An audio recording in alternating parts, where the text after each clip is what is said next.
Hello and welcome to another episode of Off the Press Podcast. I am Taisha Bradley, celebrity publicist, and I'm here with my co-host. Chris Johnson, aka the Greatness Coach.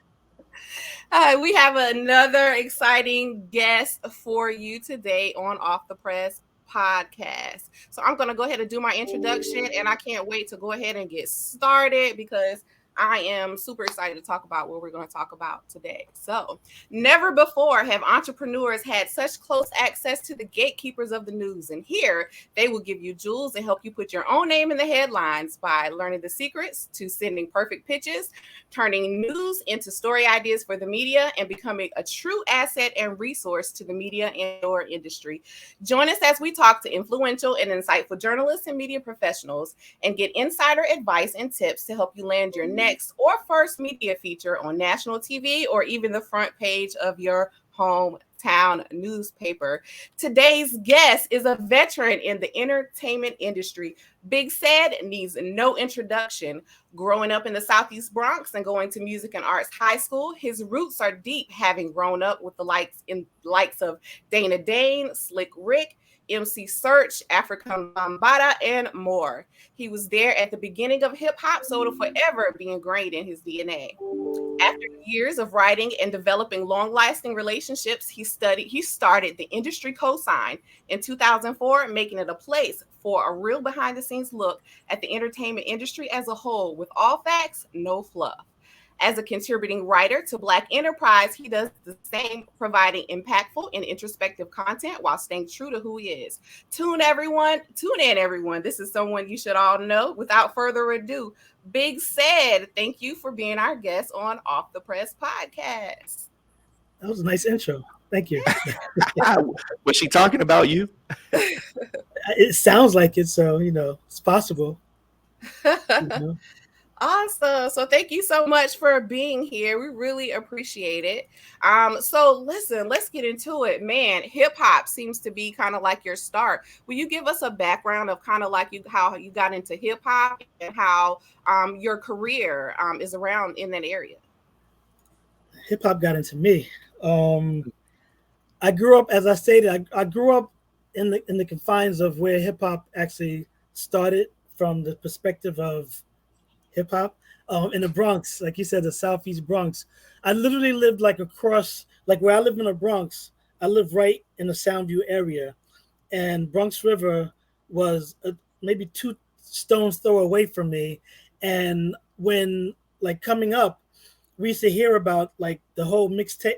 It wasn't even mixtapes back then. It was just a matter of the whole hip hop in the park type thing. And Africa Bambaataa, like when he had Zulu Nation, I was of course a little kid growing up and hearing about these things, and the older kids around my area, they were involved in that aspect of it. So I got involved before it was commercialized, and just hearing tapes and the cassette tapes and things of that nature, even before it got popularized in radio.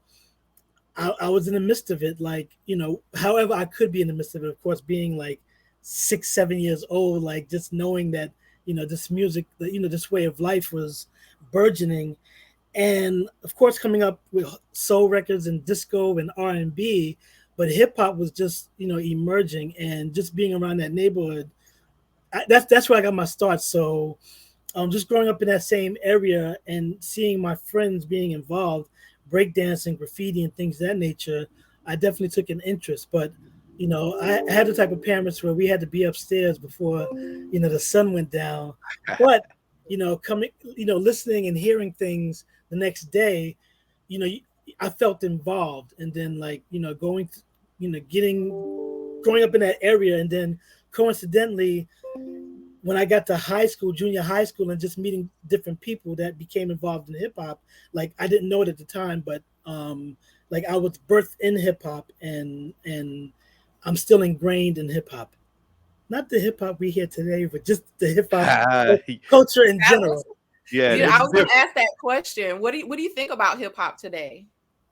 Well, hip hop in general is so vast that I think when people ask about hip hop, we have to be specific, because there's hip hop music, there's the hip hop culture, there's art, there's so many things ingrained within the hip hop where hip hop is everything now. Hip hop, I've always stated, is the only music genre that anything you mix it with, it becomes hip hop. Whether it's classical, whether it's R&B, whether it's reggae, at the end of the day, it's going to be hip hop. When you mix other genres, you have to either think of something or you have to be specific. But let's be real. Once you can buy hip hop with anything, it's hip hop, regardless. Hip hop, like I said, an opera. If you take country and classical, you've got to create something. But if you take hip hop and classical, or if you take hip hop and gothic or anything, it's still at the end of the day, it's hip hop. It's just a different um, area of hip hop. So my thoughts is that being that hip hop is still the biggest genre of music ever. If you go to the Billboard charts, it's as if I'll even use Lil Nas X as an example when it came to him doing Old Time Road. Like he labeled it a country song, but the country heads was like, that's not country, but at the same time, it was always hip hop and it's always been hip hop because once I guess and I think that people get confused sometimes if you're rapping in a song, it's automatically hip hop, but that's not necessarily the case. But everything has interacted and interchanged and mixed so much that hip hop is everywhere. Like, you go to the movies, you see hip hop. You look at commercials, hip hop. Like, you can't go anywhere without hip hop being ingrained within whatever it is. Even the racists are using hip hop to their advantage these days. So it's like, hip hop is everything. So, like I said, I know some racist guys that listen to hip hop, and it's like crazy. Like, you hate niggers, but yet you're listening to the nigger music. And excuse me for saying it in that way, but I just want to emphasize that's why I said it in the way that I said it. So, this whole idea of storytelling and expression, is that something that's a part of your life as well? Like, do you find yourself getting engulfed in storytelling and expression through in hip hop through music? Definitely. I mean, I went to school with he went to school with me, one of the greatest storytellers in Slick Rick, Dana Dane. So if you listen and if you think about some of the people that have started in hip hop and expanded, you have actually when Power was on, Carlito, who used to write for The Source, like you have so many people that started within hip hop that has expanded so much where it's all based in storytelling. Everything, even when I write, even for Black Enterprise, when I'm writing, it's a story that I'm telling based on a person that I'm covering or I'm interviewing. So everything is based on storytelling when it comes to that, or that's coming from the culture of hip hop. So yeah, everything is storytelling. Wow. What do you Fact or fiction? Fact or fiction, right? Yeah. What do you think are the elements of a great story? So everybody talks about storytelling, especially in like business and branding. Most of the people watching this podcast will be entrepreneurs. And, we talk about storytelling. A lot of people, they know what happened, but they don't know how to tell the story, or they don't know how to tell it in a way. Or also I find that they don't know what parts of their story to share and what parts like may not make it to the final cut. So what are the elements of like a good story? I mean, that's so subjective because I think I'll use music as an example, like just music in general.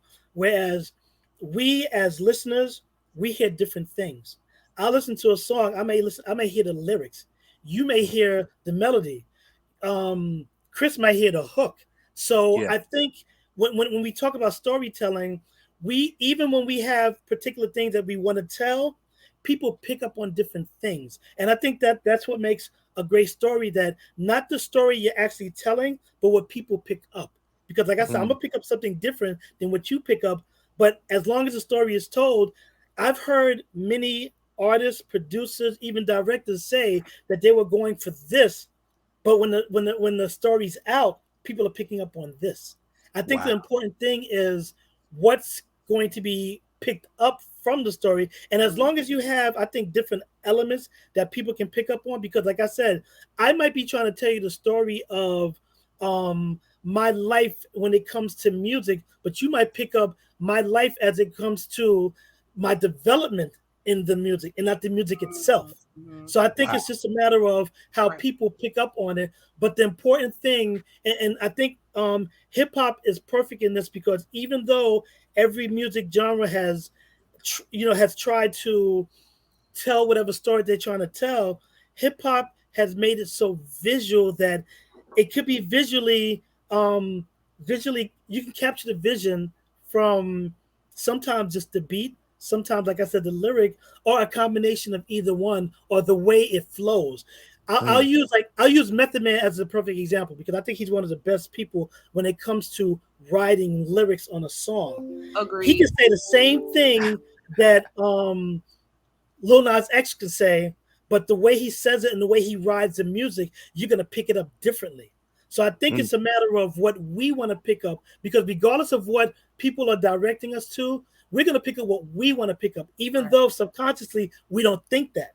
Mm-hmm. Because like I said, Wow. I can tell you a certain story, but you might pick up something that I wasn't even trying to say. Mm-hmm. But you picked Mm. up on something, and it's like, wow. And I think the best artists are the ones that may go in one direction but end up spreading it all out. So it's like, and that's what made, like, I think somebody like a Michael Jackson so inspirational, so great, because it could have been the dance, it could be the actual lyrics, it could be the vocals, it could be the way he went from verse 1 to 2 to the hook. But Wow. the important thing is how we receive it. And I had to learn that later in life, that sometimes it's not, like I said, I can write words, and anything that I write, I'm trying to come across this way, but I'll speak to friends and be like, "Oh, I like the way you did this, that," and I'm like, "That's not what I was going for." But if you accepted that and that's what you liked about it, I can't complain, and that's what makes me. And the thing is, what people don't realize is that we are all artists in different ways when we in the creative field, I should say, because Mhm. me writing, I'm still an artist. I may not be an artist vocally, I may not be an artist musically, but whatever is in my brain that I'm putting on paper or on computer, whatever, if it comes across a certain way, that's still an art form. And I think that when it comes to hip hop, the art form is always expressed regardless of how it's being expressed or who's saying it. But as long as it's being expressed in some way where it's received, I think the important thing is the receiving of it as opposed to the telling of it. Because I guess I can tell you everything in the world, you might not catch it. Right. And I think Mm. and I think it transcends even when it comes to politics, because if you see, I'll use Donald Trump as a great example. He is a horrible politician, but he was great at getting across to the people that he needed to get across to, where they received that message. Where when he first ran for office, and I don't care what anyone says, I don't think he was running for office. I think he was running for the publicity surrounding him running, and then he can utilize that for whatever purposes he got. But then when he started resonating with people, I think he was like, "Oh shit, this is really working." And next thing you know, he's a politician. And I think people don't understand, like, that's the reason why the smartest person isn't the richest. Let me So it's tell like, you, yeah, I so said that same thing. People are so sick of me. I said he was surprised he wasn't too. yeah, he was definitely surprised. And just like even at the end of it, I think the reason why he was so surprised that he lost was because he didn't think he can lose, because he knew he um he generated an audience that felt like they weren't being heard. But what he also didn't realize is that he rejuvenated other audiences that was like, "Oh no, we can't keep this going on." So Yeah. it's like, and then like, and he's proved it once. And the reason why I'm using Donald Trump as an example, because he's been out of office for what, 3 years now, and yet he's still part of the elections. Right. And he said, "Okay, you know what? I'm gonna give this false narrative of election fraud. Mm. No proof. Just put it out there, and Keep the it's story still going. going on today. Keep the story going. Today I we're still agree. talking about I agree. The biggest every publicity court. stunt of all time. Yeah, every court has struck down every challenge they presented. But yet and still, you have politicians that are winning elections based on the narrative that he started, not based on facts, not based on anything that can be proven, but based on theory. So that Wow. proves that it's not a matter of, like I said, and he's probably the best storyteller of all time. because he still has his narrative and everything. And anytime somebody goes against him, even his own daughter, he's like, nah, that's not what it is. And his followers are like, you know what? He's right. He's right. So it's like Donald Trump is probably the perfect hip hop artist when you think about it. He has a lot of hip hop artist friends, does he not? Well, not friends, but people who just wanted to ride the wave. He does. Yeah. He aligns. So there's got to be some kind of commonality. So listen, you said one of our key words, what I'm calling our vocabulary words here on Off the Press podcast, audience. You talked about audience, and I like when you talked about with Nas X doing a song and then Method Man doing a song, right? Knowing your audience. I know good and well who Nas X is, what he's about, and everything. I know a couple of like the songs, that everyone else knows.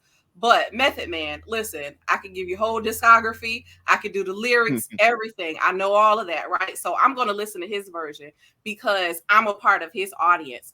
Yeah. So let's talk about audience and like knowing your audience. And then you as a journalist for like Black Enterprise, like who is your audience based on like the things that you write about? I like to think my world is the audience because when I write, I'm not writing for anyone or anything in particular. I think when I first started the industry cosign, that was my goal. But then when I realized, like I said, when different types of people were receiving what I was writing, I decided that I wanted to have it widen. But at the same time, I know what I want my audience to receive. So if I'm writing in a particular way where I want to try to uplift my people, or I'm trying to get to the hip hop aspect of the audience, even if I write towards them and others pick up on it, like I said, I can't control it.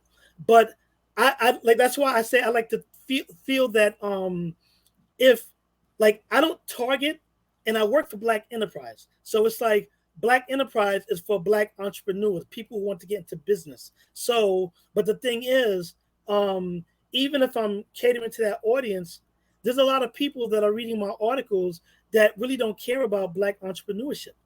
They really don't care about starting their own business. But if they are gravitating to my particular articles because of what I write or how I write it, I can't like say, no, you can't read it. I'd be a fool to say that because the people that I am targeting probably, and this is the funny thing, I don't even engage in gossip or rumors and things of that nature.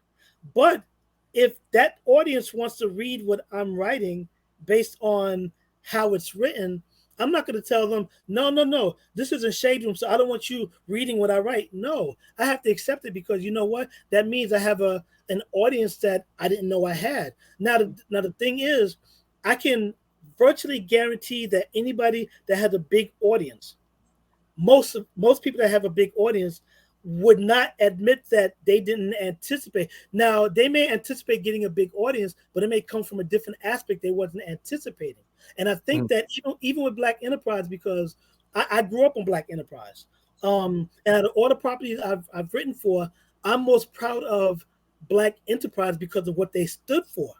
But the thing is, Black Enterprise itself, the audience and the content has changed over the years because guess what? The audience and content has changed over the years. So we can't continue to try to, and that's like with any artist. Like people get mad when artists deviate from what you're used to them doing. Okay, perfect example. The last Drake project. Now people are like, that's not Drake, or Drake never done that. We grow as people, so why can't artists grow as people? Why can't publications grow as publications? And I think it's unfair that we give ourselves latitude to change and want to change, but when someone else changes that you're used to getting something different, then it's kind of, you kind of shit on them. It's like, I remember when Heavy D, when he went thuggish for a second, that doesn't mean he was being a thug. He was trying something different because he wanted to do it. But then he got chastised for it. Same thing with MC Hammer. Same thing with Big Daddy Kane. So it's like, why can't we allow people to grow when 10 years ago, if I'm robbing somebody, but now I'm in the church, you allowed me to do that. But as an artist, I can't do that. And I think it's unfair when we as an audience, we complain about people doing the same thing, but when they try something different, we complain about them doing something different. Right. So go ahead. No, I was saying what I'm hearing is it's more important to be authentically as a storyteller, to be authentically yourself, because audiences change, times change. But if I'm just going to just be me and then not chase the audience, but let the audience chase me in my different seasons of growth, is that what an entrepreneur should be thinking about? Yes and no. And the reason why I say that is because sometimes you're chasing an audience that might not be there. That Mm, doesn't mean that you should stop. Or, gotcha. like I said, if your audience expects this type of content from you and you're not giving it to them, they may gravitate away from you. But then you have a bigger audience saying, "Hey, we like that." So I think that a lot of people, myself included, actually specifically me, where I think people are scared to. People want to conquer bigger, more land or bigger landscape, but is really scared to actually conquer it. I'm guilty of that. I've been doing that my whole life, in all honesty. As successful as I might be in what I've done or what I'm doing, what people don't realize is that even if I want to do more, I haven't taken the steps to do more because of the fear of one, losing the little audience that I do have. And when I say little, I'm not saying little. I'm just saying the world is so much bigger that my audience is little in comparison. Now, I know a lot of people who are content creators, and the one thing that I hate about the term content creators, because people figure if you do something, you're creating content. Sometimes it's not really that simple, or sometimes it's not really that as great as people think it is. But I think, and myself included, like, people have said to me that I should be bigger than I am in whatever aspect that they mean. But the Mm, thing is, when you're not ready, it doesn't matter, because if I'm scared to take that step in this direction, and I take a step in that direction and I fall and stumble, I might be scared to get up. I might be scared to say, okay, you know what, that was the wrong step. We all do it. Some of us might not admit it. I do it so damn often that I trip on myself all the time and be like, oh shit, I tripped and didn't even realize I tripped. But I think what the thing is sometimes we have to realize what direction we want to go in and what direction we will be accepted in. Because if I go all the way to the left and start doing something completely different, people who have been following me might be like, "Hey, I'm not trying to go down that same road with them." But does that mean that I can't make it because my audience is coming with me? No, it just means that I have to either try harder or get the right people, because it starts with one. I come from a time where when I started on the internet, the industry cosign is 18 years old. So I started the industry cosign when people weren't even on people didn't even have computers yet. mm, And my magazine friends were looking at me like, yeah, good luck with that. But yet, even 5 years after that, all of a sudden the same magazines have websites. All of a sudden, you can't do anything without being online nowadays. And and that's good and bad, because now everyone thinks that they can be a journalist because they can get a free WordPress site, get content from elsewhere, and now I'm a journalist. I remember having a conversation with somebody about 6-7 years ago where they wasn't getting invited to parties, and they wanted to, well, how come I can't get invited to parties? And I got a blog. I said, because you have a blog. You're not a journalist. The difference being is that, can you get certain people on the phone, or can you get news that fits where, what other people are trying to get? No, if you get your content from others, and there's nothing wrong with that, because I get my content from other sites. But the thing is, I can call up if I need something from Buster. I know Buster, so I'm gonna be able to contact them directly. But I can get to Buster. I can get to, and I don't care what anyone says, and I've been saying this for years. If I want to get to Drake, I can get to Drake. Now it may take different layers to get to him, but I know those layers because it gets me to him. Right. Now, Those layers of publicists. yeah, if I have a blog and I'm getting content from elsewhere, can you get to that? You can even get to the person that can get to the person that can get to the person that can get to the person that can get to Drake. Right. In theory, and the thing is, I know I've been told this over the years because of people that know me, or they know my network or my circle.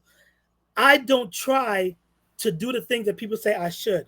I say to people, yes, I'm getting older. Yes, I may not have much time left, but if I'm not comfortable, Please be quiet.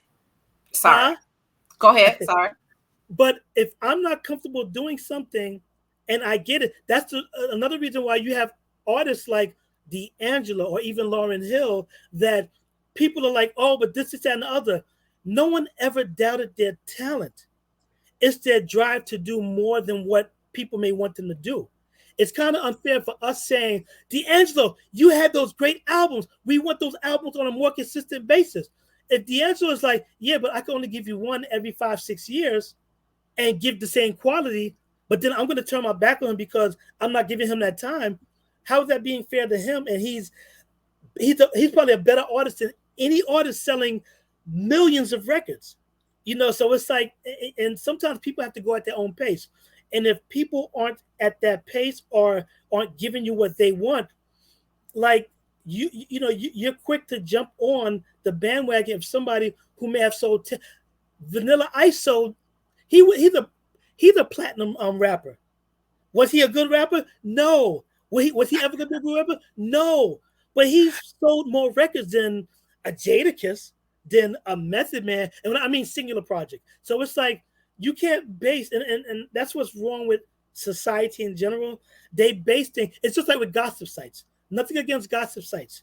People go to them for a particular reason. The gossip aspect. They're going to get those numbers because even if people are lying or people are putting up false narratives, people don't care. They just want to hear it. I'd rather work with a site or do my own site where I'm getting truth. That's just who I am. Yes, I could do gossip. Yes, I've been given things that I can go, I don't want to do that. Even working with Black Enterprise, where even if it's thrown in my direction, I'm like, no, that's not what I want to do. And if Black Enterprise feels that I'm not doing what they want me to do, as quickly as I walk to them, I can walk away. That's just my mindset. And I tell people that, sometimes it's not always good to run to run with the crowd, because then when the crowd gets rained on or people throw stones and stuff and you're over here by yourself, guess what? You're going to last longer than the people that's running towards there. I don't know why I went off on that tangent, but I just had a word on your heart. but right. I just think that a lot of people get caught up into doing what everyone wants them to do as opposed to doing what they truly want to do or can do. And like I said, I fall into that category because so many people see so much from me, and that's not to say that I can't, but if I don't do it because I want to do it, it's not going to be genuine. And I base everything I've done on being genuine. Perfect. Understand. All right. So let's ask some questions about like going into pitching and a little bit about that and give us your insight on that. So how do you consider yourself, like your title? Are you like a freelance writer? Are you a contributor? I'm a freelance contributor. Well, for Black Enterprise specifically, I'm a freelance contributor. They don't want to hire me as staff, but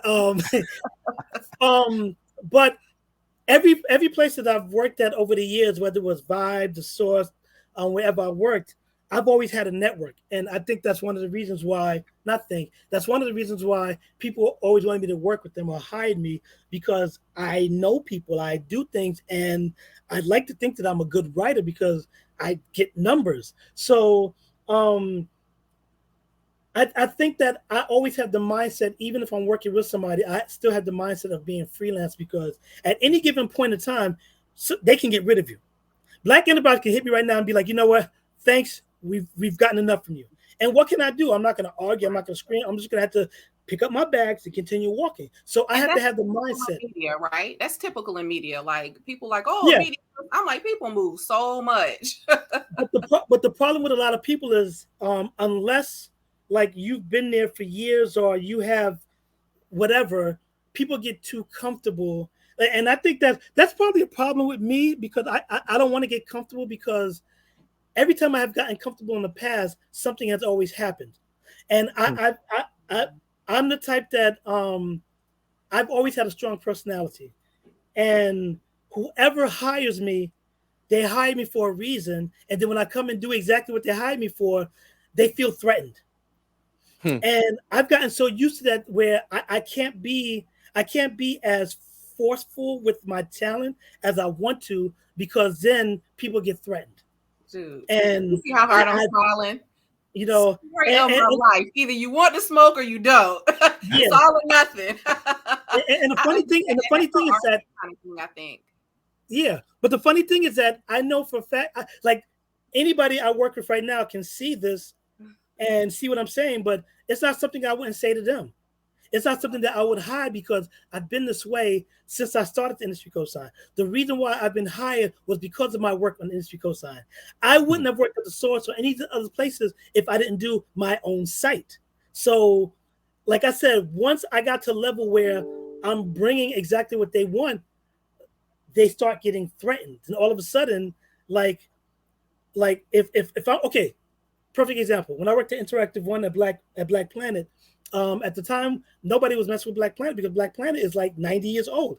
I started at Black Planet, so but because of my relationships with people, I started bringing celebrities over that wasn't messing with Black Planet, and all of a sudden, I didn't know at the time, but I found out after the fact because of the celebrities that I was friends with, that I knew the context I have, because I'm bringing these people to Black Planet, the person who hired me all of a sudden was getting mad, and I didn't know why, but then I found out that he was getting mad because all the people that I was bringing to Black Planet, he told his bosses they didn't want to deal with, they didn't want to mess with Black Planet. All of a sudden, I come out of nowhere, and these same people you said doesn't want to. So I guess in his eyes, it made him look inadequate. It made him look like he didn't know what he was doing or whatever. I understand that from that standpoint. I wish he would have told me so that way I would have done it in a different way so he wouldn't look bad. So I think he felt that he was looking bad because he's telling his bosses that Busta Rhymes or this person, these people don't want to deal with Black Planet. I come in and I have them within a month. So of course he's going to look and feel a ways because he didn't tell me that. He brought me on because he knew I could bring people in. But like I didn't notice, and then it seems as if everywhere I've worked, there's always one person there that had that same mindset. And I'm like, listen, you hired me for this reason. Let me be great. The greatness coach. Let me be great. If I'm great, you're great because you brought me in. But so many people are so insecure, or like I guess they feel that they're exposed. No, I don't want your position. I don't want to move up like that. I want to do what I want to do. I want to do these things. Actually, I'll say it. It's the same way Black Enterprise. I want to do more. I want to do more, but it's like, do you really want me to do more? Because if you want me to do more, you'll let me do more, but you're not letting me do more. You want to contain me because like structure-wise, I'm below you. It shouldn't work that way. If I had somebody like me to work under me or with me, I'm going to take advantage of that. I'm not going to try to stifle it. And every place I go, I feel like I'm stifled. And like I said, and I say that in a way because I've been stifled in the past. I'm being stifled now. I'm being honest. In the right place because we're with the greatness coach. And again, on Off the Press podcast, most of our listeners are entrepreneurs. I'm an entrepreneur. I've been in and out of corporate like 100 years, and I can totally relate. I'm smiling so hard because I'm like, listen, spirit animal. It's not just me. And it's a lot of things that even like being African American and in corporate places like that, it's just an extra layer of that.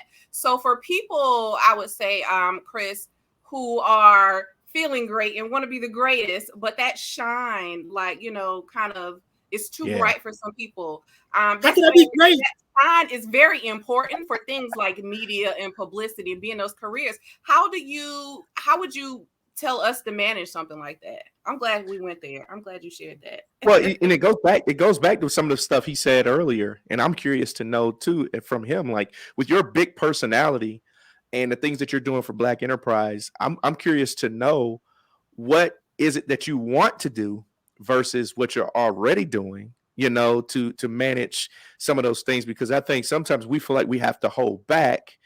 And most of the people that I work with, we hold back in expense of other people's feelings, emotions, etc. So my thoughts are, how big is the gap between what you're doing and what you want to do? It's not that big, and the only reason why I hate when people ask me that question, because I get to ask that question all the time. The way I've progressed in this industry have always been doing things that I just did. I had a feeling one night, hey, I want to do this, bang, and I'm doing it. And next you know, wow, this is working. The only problem is, and the thing is, I'm going to take responsibility for not being as great as I should be, only because of whatever reasons, but I'm going to take full responsibility for that. But I can also say that whenever I have worked with a company exclusively, whenever I have an idea or something that I feel would make it greater, I get pushback. And the reason why I get pushback is because if they didn't think of it, it's not going to happen. That's the way they see it. And you know what? And like I said, I am transparent all the way. I had a recent interview with a celebrity. Somebody said to me, instead of like congratulating or saying whatever, the first thing they said to me was like, why didn't you go through me? How come you didn't tell me? And I'm like, wait a minute. First of all, I got an interview with a celebrity that people are getting at. They approached me. They came to me. This has been in the works. Instead of asking how we can make this happen, your first question is, how come you didn't tell me and why? I'm like, wait a minute. Like, and it threw me off because that's happened in the past, but I wasn't anticipating it. It threw me off so much that I didn't want to do anything after that because I'm like, wait a minute. Your first question isn't what's going to happen or what can I do to make this happen or how we can make this greater. The first question was like, how did you get this and why didn't you tell me? Like more like an attitude towards me. And I'm like, wow, that's not the way you do things. That's not the way I can achieve greatness for you. Like you're going to be involved in this because one, it doesn't have to go through this person, but I'm just saying that, it's down the same line. Yeah. The people on top don't care how it's gotten. They just care that it's gotten. So I took a step back and I was like, you know what? I can't do this. I can't. And the thing is, my pedigree, my background, and the thing is, if this person knew what I've done in the past, even in the past 2 years, not even 5 years ago, in the past 2 years, you wouldn't question me. So it's like, and like I said, I don't care if this person is watching this now. I'm just being honest. I'm not, this is not anything, if you're watching this, we had this conversation. So, but what it does is it doesn't inspire me to do more. It discourages me to do less. And I had to catch myself literally 2 weeks ago. I'm like, you know what? I can't be great if I'm not allowing this person to not allow me to be great. So if I got to be great outside of this circle, I'm going to be great. So I had to retool my thoughts. And I'm like, you know what? Let me do what Big Ced can do instead of like being held back because somebody can't take credit for something that I've done. And it kind of like I said, it's happened at every place I've worked. I worked at Black Enterprise 3 different times. It's happened 3 different times at Black Enterprise. It's happened at The Source. It's happened at Vibe. And I'm like, yeah, it's me. Well, so I'm hearing you say that, and I'm thinking about like from your pedigree, you mentioned your story, your big personality. Like I can tell you're so passionate about what you do. I'm curious to know what kind of story, what kind of things do you write about that makes you come alive to say, yeah, I'm going to cover that. Like I choose this story. More recently, like I'm sick of celebrities. I've been dealing with celebrities. Literally, I went to school with Slick Rick, Dana Dane, Bokeem Woodbine, Marlon Wayans. I'm sick of celebrities. Now, when I say that, I mean as far as a focal point. Getting celebrity interviews is as easy as some people going out the door. I could get celebrities interviews. That doesn't impress me. Now, what I want to focus, what I'm focusing more so now is executives, people behind the scenes, celebrities who are executives. That's more of a passion for me. Like I just interviewed Bobby Brown. Yes, it's Bobby Brown, great, blah, blah, blah, blah, blah, king of stage. I'm more interested in his company, what he's doing behind the scenes, things of that nature. So that's where my greatness lies, where I want people to see that there's more to the artist than there is. Like people know about Bobby Brown, people know about New Edition, people know about those, but do they know that Bobby Brown has, his own spice company? Do people know that he has, a wellness company? Do people know that, he executive produced his series and that he has other things coming down the pipeline? Like people don't know these things. Wow. And No. when he does interviews with other outlets, they want to know about Whitney, Christina. They want to know about the beef between him and New Edition. All of the, I don't care about any of that. And if you watch the interview, like I didn't even touch any of that. It's like a matter of what are you doing as a businessman? And I'm not gonna lie, even when I interviewed him, I kind of felt uncomfortable, not because I was interviewing him. I felt uncomfortable because are the people at Black Enterprise going to appreciate what I'm doing? And Wow. that holds me back. And it's like having conversations that goes nowhere doesn't do anything. So for me, an ideal situation would be to be able to tell the stories of people like the two of you. People like, and I do that at Black Enterprise. Don't get me wrong. I do that.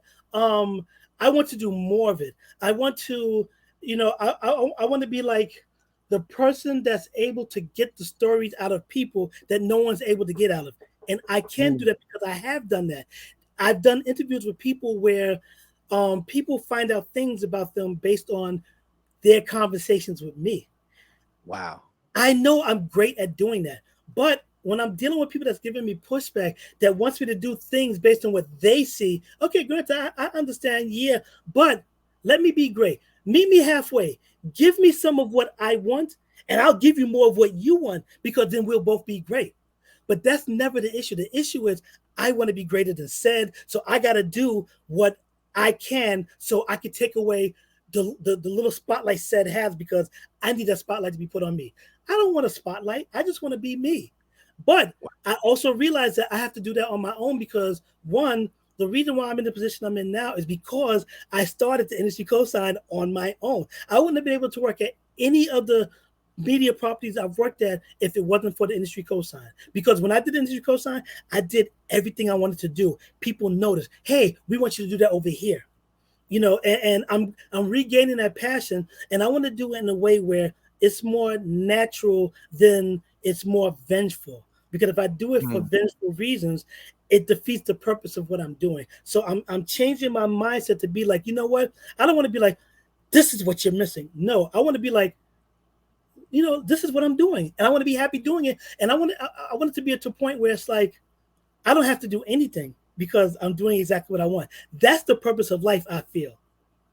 I love it.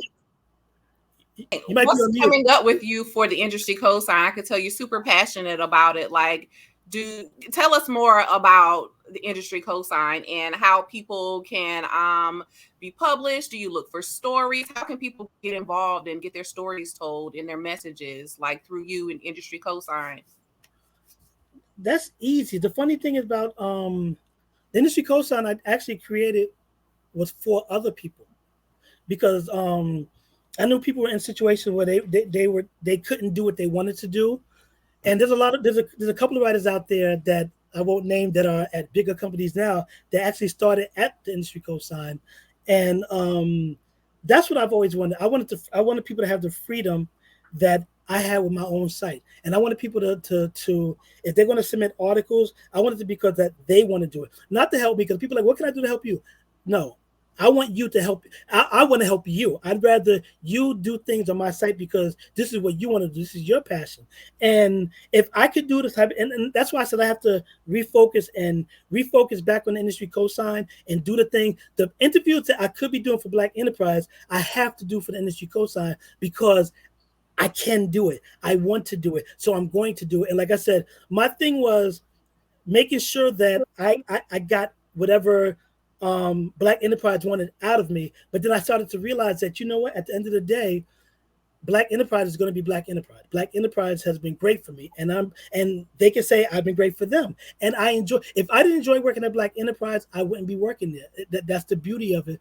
But I've got, like, the industry cosign is my Black Enterprise, so I've got to make sure that it gets to where I want to get it to, and anybody that wants to be involved, I want them to feel like this is their site as well, because that's how I got to where I am now.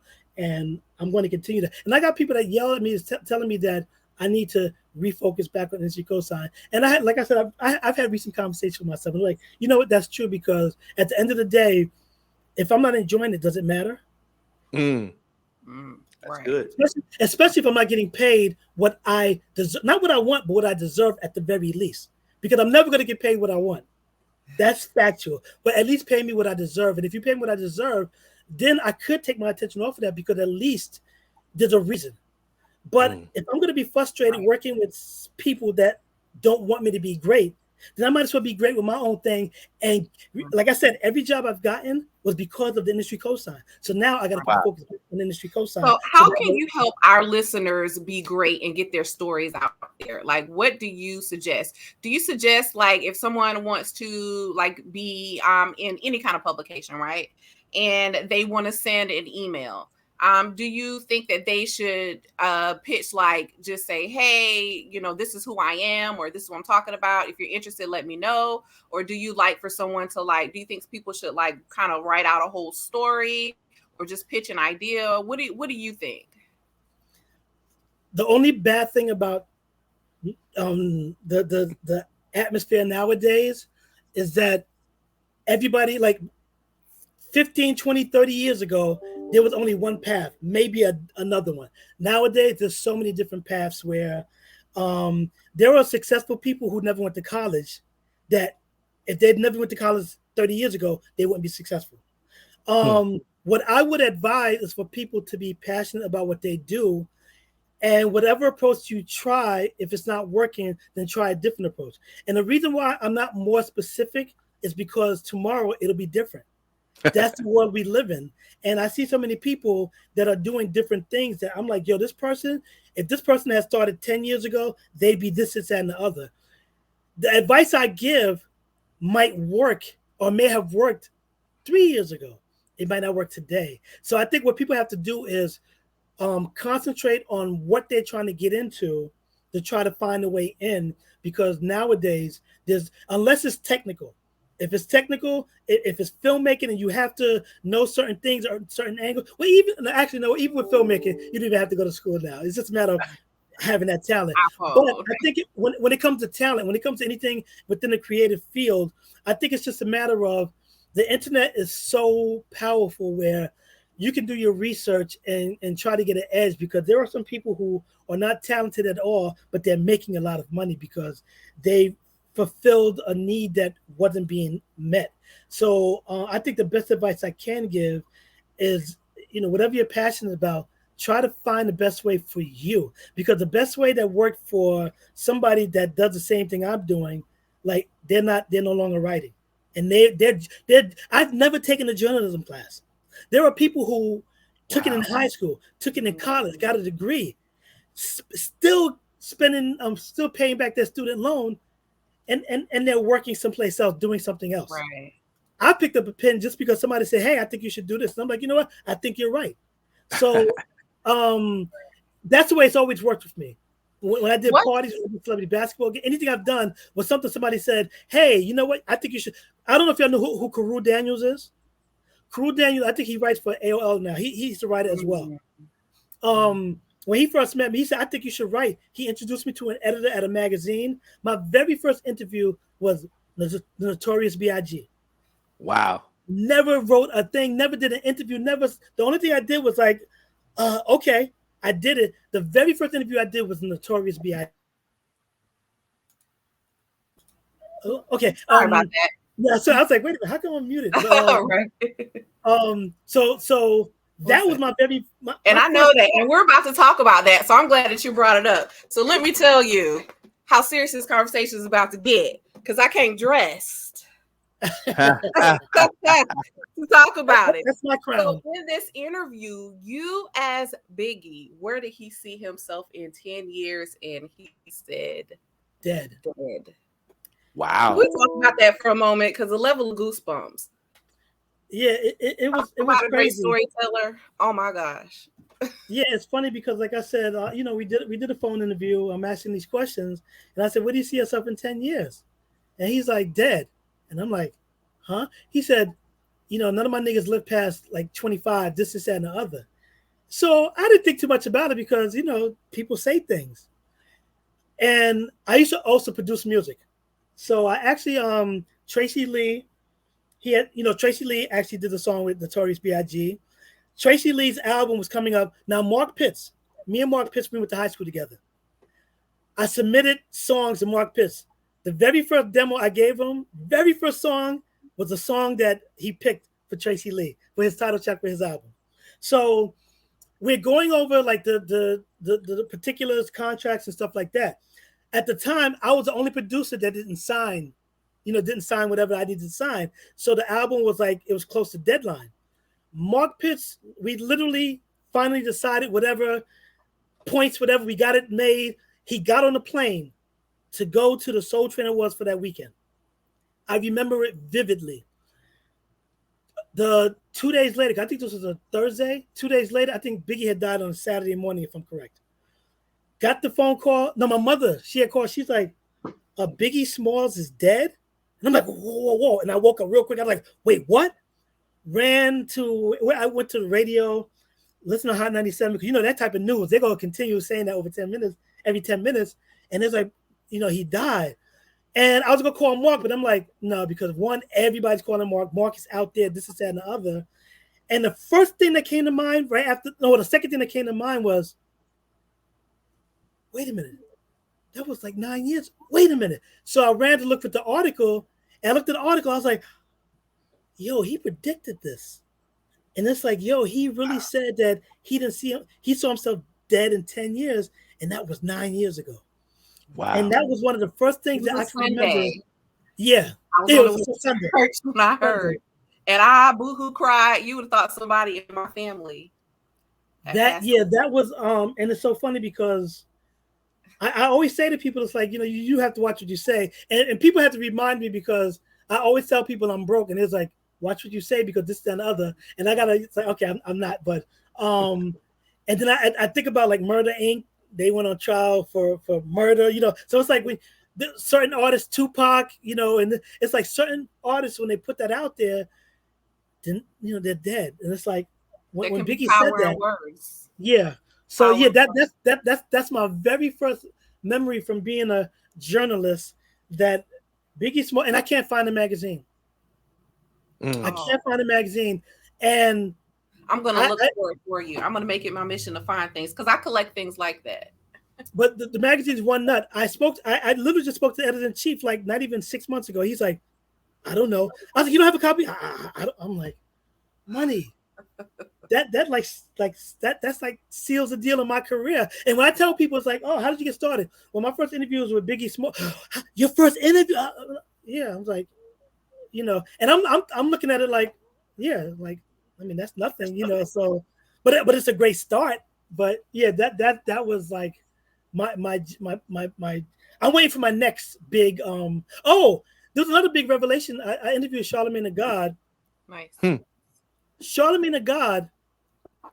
Black Enterprise was his very first cover. Wow. He never did a cover issue, and when he told me that, I was like, what? I was like, wait, all the things you've done over the years of Breakfast Letters, he said, I've never done a cover. So I did Charlemagne the God's first cover interview. Nice. So that's something I can put under my belt as well. You have had such an amazing career. We have talked about so many things. Like, I hope that our listeners were taking notes. Like, we'll have a replay, rewind it. You really, touched on a lot of things, and we thank you so much for like keeping it real, for like your clarity. We really, really like that. I love having different kinds of guests on the podcast from different kinds of backgrounds, and I think this was a super, super, super dope episode. And so we are at like the end of our episode. So I want to ask you one of my favorite questions that I like to ask our guests, and that is, if you yourself could be on the cover or the headlines or of any media place, where would you be, and what would be the headline? This might sound sacrilegious. The Bible. Everybody reads the Bible. The Bible's everywhere. We'll accept that. That's what, I don't know why that came to mind, but let me see. What would the headline be? I want to know that one. What's the headline? I'm not going to play with that, because I still got to answer. We're not gonna do that because you just said that there were power in words. Yeah, All right, so your second choice. I would on the cover. It could be a billboard, it could be TV, news, anything, movie.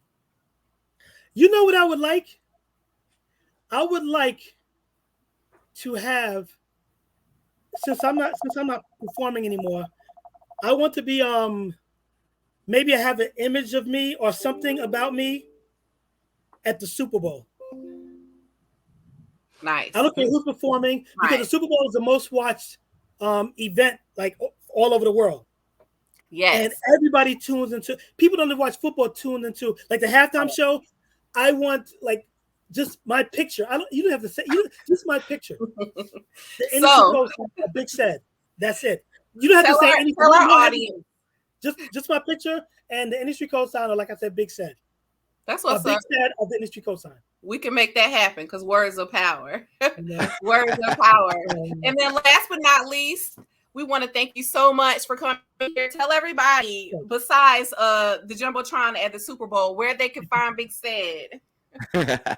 My site, the industry cosign, THEIN, well, the industrycosign.com. Every social media, just look up Big Said. It's a variation of either Big Said or Big Said 328, if somebody stole my name first. And I mean, that's just about it. Yeah, the industry cosign, Instagram, Big Said 328, Facebook, Cedric Thornton. Yeah, I'm easy. If you say you can't get in touch with me, you're lying. Perfect. I'm easy. You know. Thank you so much for being our guest. We really appreciate having you here. And thanks, Big Said. You blessings. I want to be great. Yes, Let me rephrase it. I want to be great. I'm going to be greater. I like it. I like it. Thank you, Big Said. Thank you. Big I appreciate it. Y'all take it easy. Thanks. Okay, are you still there? Uh-huh. Oh, yeah, I'm still there. Outro. It's okay. It's fine. No, you're good. I have to go pick up my son. So yeah, I got a doctor's appointment in 22 minutes. Perfect. Thank you so much. We'll regroup. Do you have some time to regroup and chit chat about the rest of the week, like later or tomorrow? In the morning. Okay. If you can call me early, like 10 or so in the morning. Okay, that'll work. Okay. All right.